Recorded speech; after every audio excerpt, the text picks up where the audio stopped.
Welcome to Samba Samba. Enjoy the video. You have Studio open and the place loaded. Now pick the part to change. First, select the part in Explorer so Properties shows its attributes. Once selected, open the Properties panel if it isn't visible. This gives you access to transparency and material.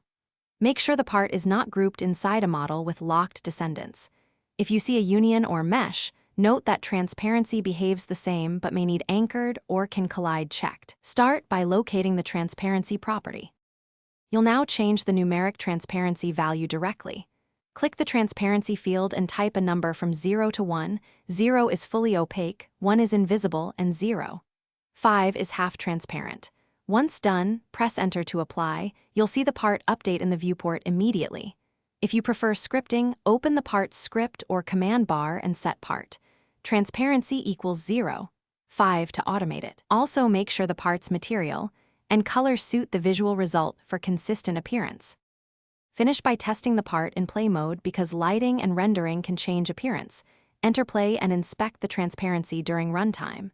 Make sure child parts, decals, or surface GUIs aren't masking the effect. If the part still looks wrong, verify collisions and material settings. If needed, use a simple script, part. Transparency equals 5 or tween the value for smooth fades. One troubleshooting tip: if the part won't change, confirm it isn't locked, unanchored in a plugin, or overridden by a script. Thanks for watching. Consider subscribing if we helped you.